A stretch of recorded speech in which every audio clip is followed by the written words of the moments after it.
बे दुखुनांथाव बाथ्रा सासे बर' थुनलाइ बे मुलुगनिफ्राय सासे जोंनि गागि दैदेनगिरि आरो बारग' बर' थुनलाइ आफादनिनो आफादगिरि बिथांखौ थरेनो मैया रुंसारि जाबाय। खौराङा बयनिबो थाखाय दुखुनांथाव बाथ्रा। बिथाङा सासे बर' हारिनि बुंनो थाङोबा जोंनि सासे गार्जेन बायदि जों सासे फुंखा सुबुं गोमाजाबाय बुंनांगोन। आरो जोंखौ थांनाय बोथोरफ्राव जेरैबायदि दैदेनबोदों बा बर' थुनलाइ सिबिनायजों लोगोसे समाजारि हाबाफारिफ्राव बा जोंनि दाबि दावाफोरनि सायावबो बिथांजों जों गोबां बाथ्रा सावरायनो मोनबोदों। बिथाङाबो जोंनो बोसोन सुबुरुन होबोदोंमोन, बेखौ जों मोनबोदोंमोन। आरो बिथाङा बर' थुनलाइ आफादनि मोननै टार्म्स बिनि आफादगिरि जादों।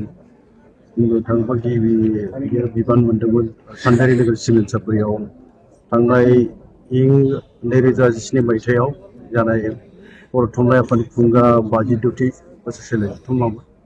बावहाय बिथाङा आफादगिरि बिबानखौ मोनदोंमोन। आरो बिथाङा मोननै टार्म्स माने 2017 मायथाइनिफ्राय 2022 मायथाइसिम बेयो आफादगिरि बिबान दंमोन। बिथाङा गोबां खामानि आरो लिरनायनि बाथ्रायावथ' बिथाङा खन्थाइ लिरदों, रायथाइ लिरदों, बिजिरनाय लिरदों आरो बिदिनो सुंद' सल' लिरदों। माने बर' थुनलाइयाव बिहोमा आरो हारसा रावजों बिथाङा गोबां लिरबिदां लिरलांदों, बेखौ जों नुनो मोनो। दा दिनै जोंनि गेजेराव गैला, बे दुखुनि बाथ्रा। माखासे खामानि थुनलाइ आफादाव थांनानै जे खामानिखौ मावलांदोंमोन।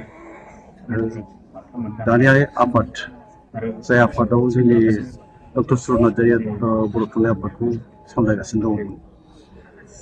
मावनांगौ खामानिया दाबो बर' थुनलाइ आफादनि बे बिबान बा जोंनि थांखि थाखायनि थाखाय जोङो दाबो जोबा आसा थानाय खामानिखौ जों नाजानायनो मावनांगोन। बिथांमोन दिन्थिलांनाय लामाखौ जोङो लानांगोन आरो बिथांमोन फोरोंलांनाय लामाजोंनो जोंबो आगानसे आगानै मा जा हायो जोङो बर' हारि हिसाबै खौसे खामानि मावनो जा थानाय जि मावनो गोनां खामानि दं जों बेनि थाखाय